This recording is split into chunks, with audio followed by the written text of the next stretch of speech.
Hey, how y'all doing out there today? Sorry I hadn't been on here a lot lately. I've only been able to do Facebook. I'm on the phone, so I hadn't been able to transfer my videos. But this is some very important subject matter because this encompasses so many things that divide us, keep us looking at each other as the enemy when we are all we have. So I'm going to tell the truth about what's going on with Bill Cosby, the race war, and what's going on with our women and children. And there's a solution at the end, so please just hold on for a minute. All right, the thing with Bill Cosby is this is the sentencing phase of a long, worn-out deal where I feel like they were trying to kill Bill Cosby's name no matter what he did. I don't like what he did. I'm not condoning what he did. But he did have a strong message for young black men to stand up and take back their families, not to fall for what's going on around them, to concentrate on them, on themselves, on their families, to bring back the black family unit and make it strong again. This was said by him many times. It was tough love talk. A lot of black folks don't like it. A lot of black folks see the sense in it. But fine, that's for you. That's for y'all to decide, not for me. Now, in saying this, he also did try to buy NBC. He tried to become a black man in a white man's Hollywood world. So I think that had something to do with it too. Now, in saying that, I see another argument coming out of this. Not just the racial divide, not just saying they don't do this to rich white men, and I agree with that. If this would have been Harvey Weinstein, he wouldn't have got any time. Roman Polanski, all these other Hollywood moguls that had abused women or children, they're not in jail. So I agree with that. So that's why I think it's a trigger for the race war. So please be smart about that. Now, when it comes to our women and children, some people are saying, hey, Bill Cosby got what he deserved. Some people are saying, hey, he didn't have any evidence against him. I think both of those positions are true. But in saying that, this proves once again, y'all, that our women and our children, look what's going on with the religious groups molesting and raping our children, our young girls, our small boys. This is sick behavior, and it has to stop.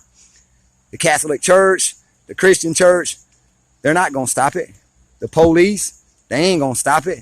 The courts, they only seem to convict the ones that they're told to convict, that's for sure, because people get away with this all the time or don't even make it to court. So what do we do? Well, here's the solution, y'all. And I've been telling you this solution for the last 10 years of my life over and over and over again. We, the people, are the solution.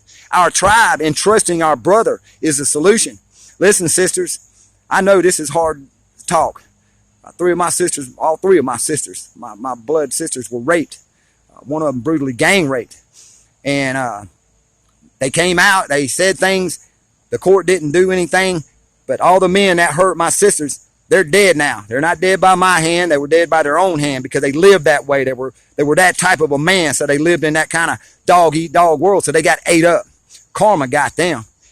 But I don't think you should have to wait for karma. I'm going to be honest, sisters. I'm going to be dead honest with you. The police ain't going to help y'all. Nobody's going to believe you. So you go to your father. You go to your brothers. You go to your uncles. You go to the men in your life. And you tell them. Now, I know you're worried that we'll go out there and do something stupid and get ourselves in trouble. But who's going to defend you, sisters? The law ain't. That law ain't there for us. The law was there for rich folks.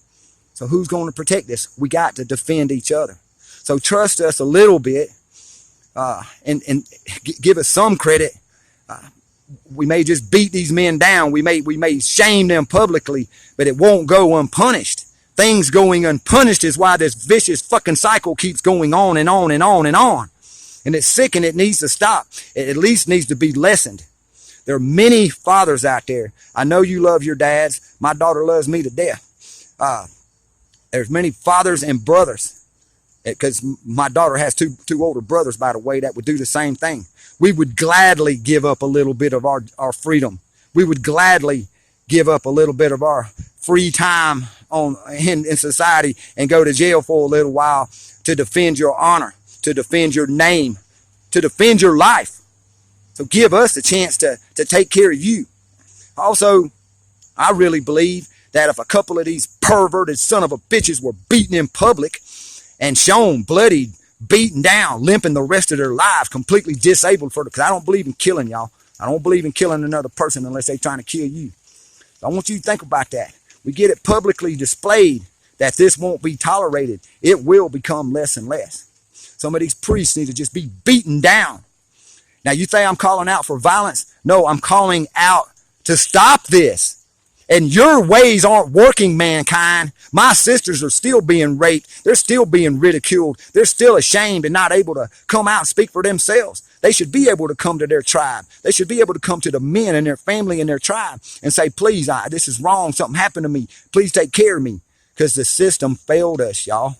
Why do you think all these rapes are happening? I know rapes have happened all through time. They've happened because no one stops them. And the men out there, stand up. Stand up on your hind legs and defend your women and defend your children. These are our mothers. These are our sisters. These are our loved ones. We are responsible for them. Yes, brother, we are responsible for them. So be responsible. Take care of them. But don't fall for this race war rhetoric. Don't fall for the lies. Look at the truth of it.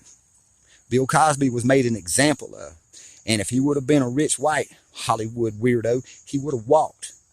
So there's something about that you have to think about. They had to destroy that man's name to destroy his message. They tried to do the same thing to Dr. King, and I'm not putting them in the same boat with Dr. King. I'm not putting them in the same boat with anybody else. I'm just saying, when leaders, especially black leaders, stand up and they speak the truth, they're demonized, period. And one reason I told you before is because they're afraid that you're going to show their white slaves that people can be free and stand up, and that the white slaves might revolt. So they're worried about and that's another thing, y'all. We're all slaves to the New World Order, and they got slaves scared of slaves. They got slaves fighting slaves. I told you this before. If we're fighting each other, we cannot fight them. We cannot fight the real evil in the world, and it's really evil in the world. You see it. So, sisters, when this happens to you, and God forbid, I don't want anything to happen to you. But if some freak thinks he can put his hands on you, go to a brother you trust. Tell him. Let him know that you are concerned about what he's going to do.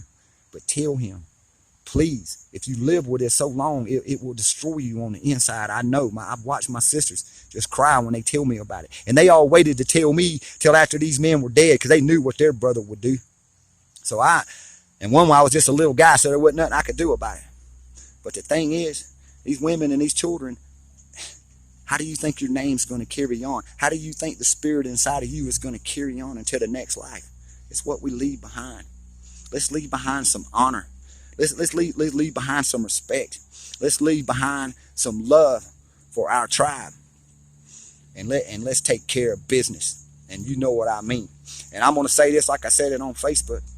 All the police out there and the police lovers out there that say I'm calling out for violence, no. I am calling out for vigilante justice, because guess what? The justice system that's in place right now does not take care of the poor. It does not take care of the women. It does not take care of the children. And it does not take care of black folks. You get it now? So we got to take care of each other, and we're going to take care of each other. We are going to take care of each other. I love y'all. I want you to think about this. Men, defend our women. Women, please let us know. We'll do our best, but nothing else is working. We have to try something different. So try your brother. Try trusting that somebody in your family will do the right thing. And let's beat some of these fools down and stop this stuff, y'all. I love you. Peace, and don't live in fear.